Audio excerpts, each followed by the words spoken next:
Hello friends, welcome to SSC coaching centre. दोस्तों, आज की वीडियो में सीखेंगे गणित के बहुत ही महत्वपूर्ण सवाल। बहुत ही ज़रूरी है ये सवाल, क्योंकि एसएससी जीडी का एग्ज़ाम हो रहा है, रेलवे के एग्ज़ाम है और आप ग्रुप डी का एग्ज़ाम दे रहे हैं। अगर आप कोई सा भी एग्ज़ाम दे रहे हैं इस समय, ये सभी प्रश्न इंपॉर्टेंट रहेंगे। वीडियो को अंत तक जरूर देखिएगा, ठीक है। तो चलिए स्टार्ट करते हैं। दोस्तों, पहला प्रश्न है, रूट में दे रखा है 1 + x के बटे में 144 बराबर 13/12 है, तो x बराबर क्या होगा। x का मान आपसे पूछ रहा है। तो प्रश्न बहुत ही लाजवाब है।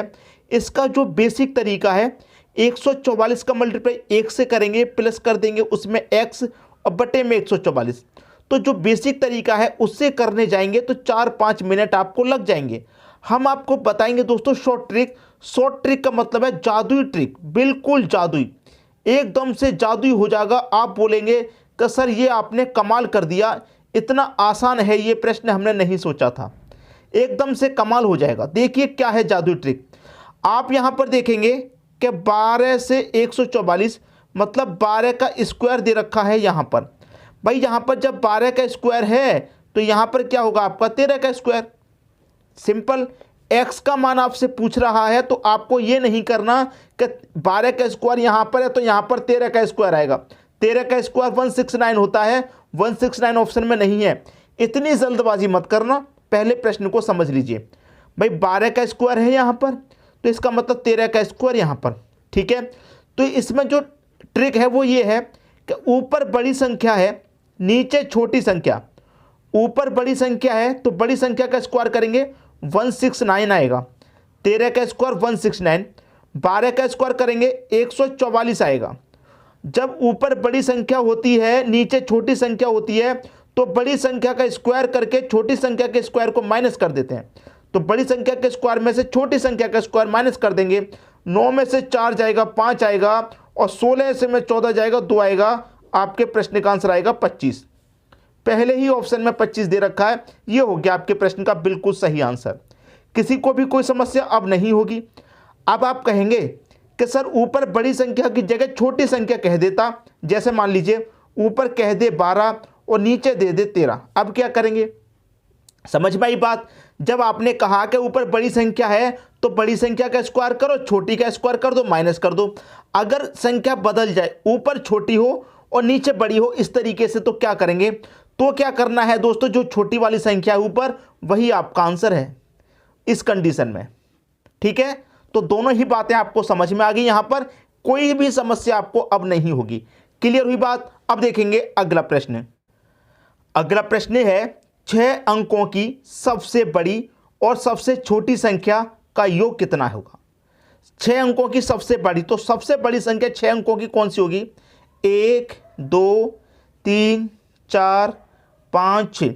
भाई 6 अंकों की सबसे बड़ी संख्या होगी ये, ठीक है। 6 अंकों की सबसे बड़ी, और सबसे छोटी भी निकालना है, सबसे छोटी भी। तो सबसे छोटी कौन होगी 6 अंकों की, देख लीजिए, ये आपकी सबसे छोटी होगी। भाई 6 अंकों की कोई भी संख्या हो, जैसे आप 2 अंकों की कह दे तो 2 अंकों की सबसे बड़ी संख्या ये है, और 2 अंकों की सबसे छोटी ये है।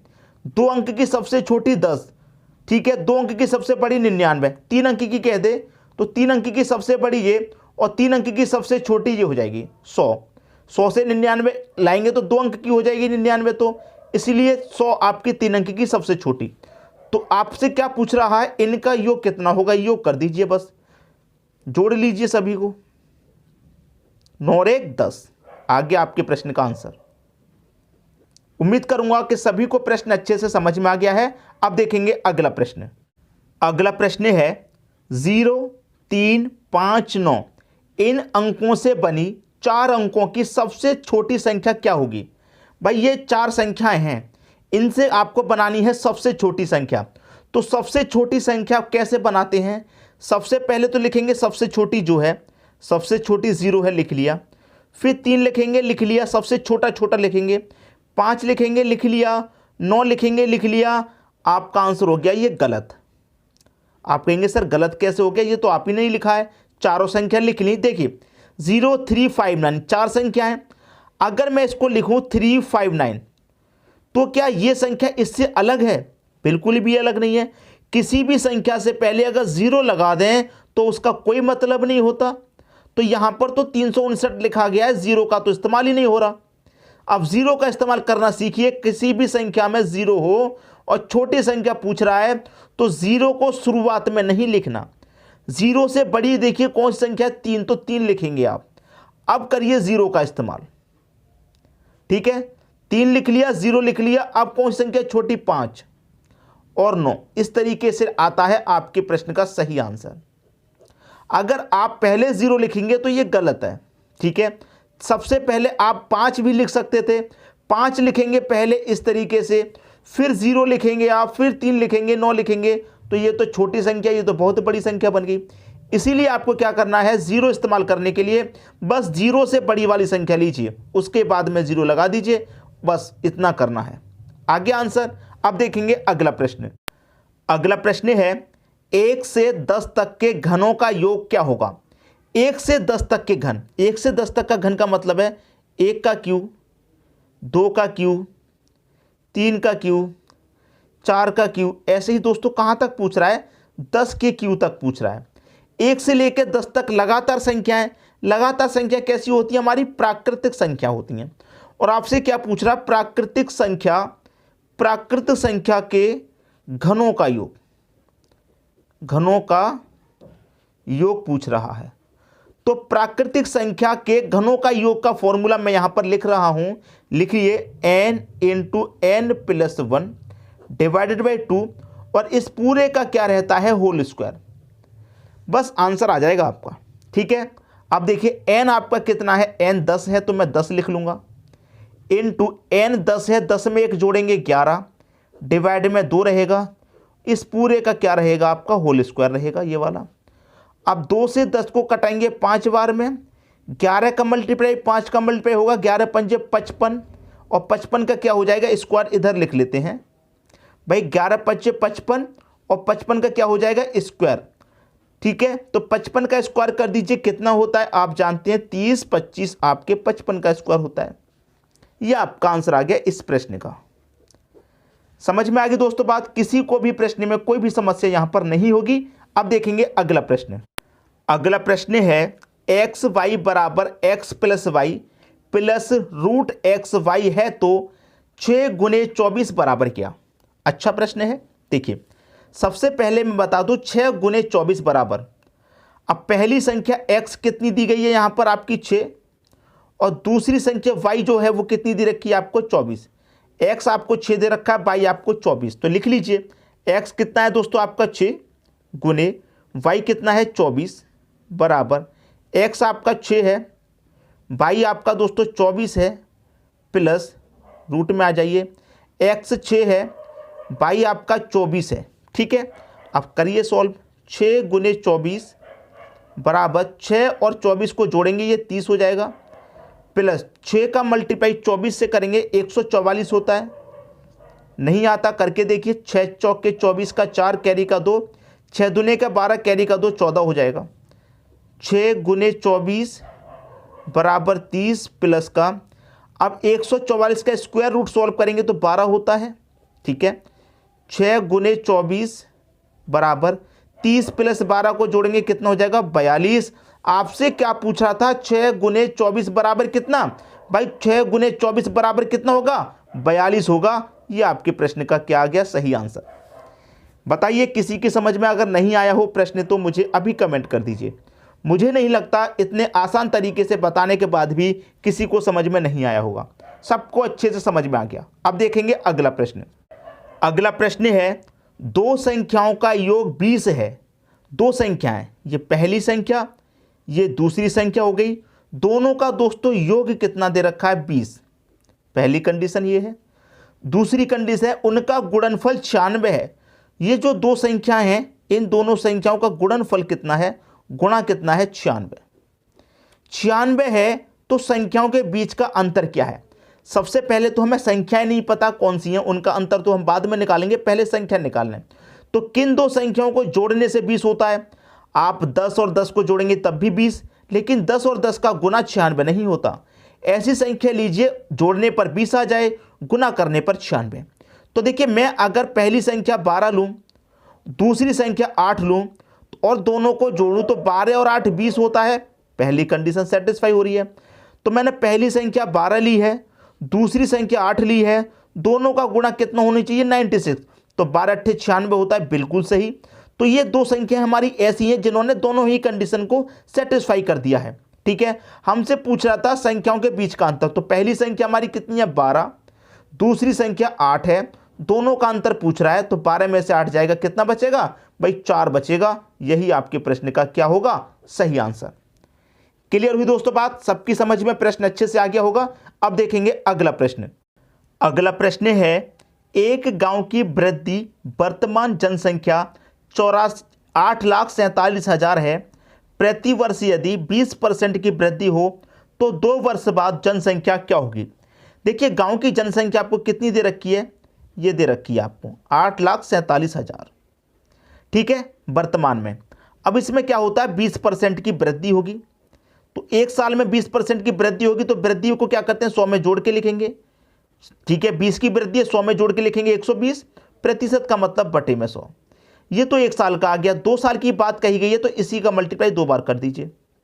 अगर 3 साल की बात होती इसी को 3 बार लिखते, 4 साल की पूछा जाता इसी को 4 बार।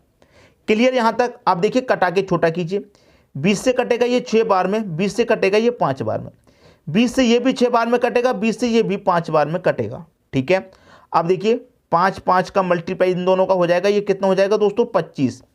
25 से कटाएंगे इसको, कितनी बार में कटेगा देखिए 25 से कटाएंगे, 25 त्रिक का 75, 84 में से 75 कटा 9 बचेगा 97, फिर से 25 त्रिक का 75 22 बचेगा, 22 में नहीं जाएगा एक जीरो लगा देंगे 220, 25 अट्ठे 200 कटेगा, 20 में नहीं जाएगा फिर एक जीरो लगा देंगे 200, 25 अट्ठे 200, एक ये जीरो बचा।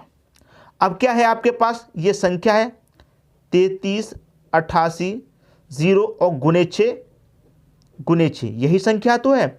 तो 6 का मल्टीप्लाई पहले इसमें कर लीजिए, तो 6 का करेंगे पहले तो कितना हो जाएगा, 6 का 0 में करेंगे तो 0, 6 अट्ठे 48 का 8 कैरी का 4 रहेगा, 6 अट्ठे 48 कैरी का 4 52, 52 का दोस्तों 2 कैरी का 5। ठीक है, 6 त्रिका 6 का मल्टीप्लाई करेंगे 3 में तो 6 त्रिक का 18, 18 में 5 जोड़ देंगे कैरी का 5 23 हो जाएगा, कैरी का 2, 6 त्रिक का 18 और कैरी का 2 20 हो गया। इनका मल्टीप्लाई हो गया। अभी मल्टीप्लाई में 6 और बचा है ये वाला, भाई 6 का इससे कर दिया। अब जो संख्या है 6 का कर देंगे, कर दीजिए 6 का 0 में करेंगे 0, 6 अट्ठे 48 का 8 कैरी का 4 रहेगा, 6 दुने का 12 कैरी का 4 कितना हो जाएगा 16 का 6 कैरी का 1, 6 त्रिक का 18 कैरी का 1 19 का 9 कैरी का 1, 6 का 0 में करेंगे 0 ही रहेगा, कैरी का 1 आ जाएगा और 6 दुने का 12। ये आपके प्रश्न का सही आंसर आ गया स्टेप बाय स्टेप। एक भी स्टेप हमने मिस नहीं किया, बिल्कुल स्टेप से चले हैं और आपका आंसर बिल्कुल सही आया है। तो इस तरीके के प्रश्नों में कभी भी गलती मत कीजिए, स्टेप बाय स्टेप सॉल्व कीजिए। पहले इसका मल्टीप्लाई करते, चाहते तो हम ये कर सकते थे 6 का मल्टीप्लाई 36 कर देंगे, लेकिन यहाँ पर फिर मल्टीप्लाई करने में दिक्कत होगी क्योंकि संख्या बड़ी हो गई, इसलिए हमने एक एक करके मल्टीप्लाई कर लिया। ठीक है दोस्तों, अब देखेंगे अगला प्रश्न। अगला प्रश्न है, किसी संख्या का HCF 75 और LCM 450 है तथा पहली संख्या को 3 से भाग देने पर भागफल 75 आता है, तो दूसरी संख्या क्या है। देखिए इसमें एक फॉर्मूला होता है, पहली संख्या गुने दूसरी संख्या बराबर LCM गुने HCF, ये फॉर्मूला होता है। इस फॉर्मूले को आप याद रखेंगे, कभी भी सवाल गलत आपका नहीं होगा, कभी भी गलत नहीं होगा। तो पहली संख्या कितनी है, पहली संख्या आपको 3 से भाग देने पर भागफल 75 आता है। भाई पहली संख्या को अगर हम 3 से भाग देंगे तो भागफल हमारा कितना आएगा 75 आएगा। अब प्रश्न को थोड़ा सा समझ लीजिए, देखिए हमारा LCM कितना है, LCM हमारा 450 है, मैंने LCM यहाँ 450 लिख लिया, क्लियर। गुने HCF कितना है, HCF हमारा 75 है, मैंने 75 लिख लिया। ठीक है यहाँ तक बात। अब यहाँ पर पहली संख्या दूसरी संख्या को समझिए, ये कह रहा है कि पहली संख्या को 3 से भाग देने पर भागफल 75 आता है।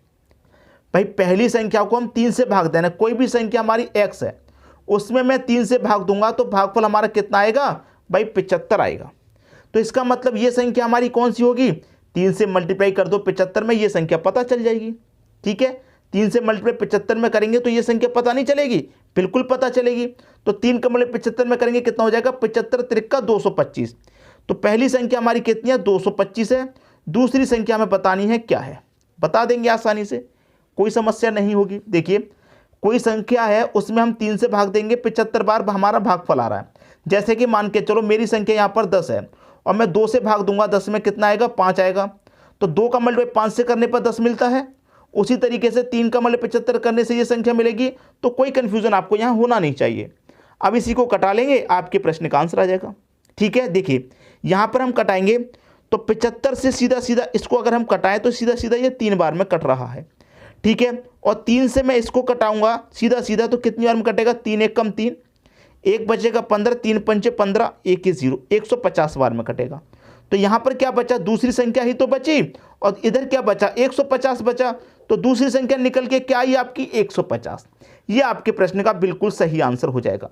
तो मैं उम्मीद करूंगा सभी प्रश्न आपको बहुत अच्छे से समझ में आ गए होंगे, किसी को भी प्रश्न में यहाँ कोई भी समस्या नहीं होगी। ठीक है दोस्तों, वीडियो देखने के लिए आपका बहुत बहुत धन्यवाद।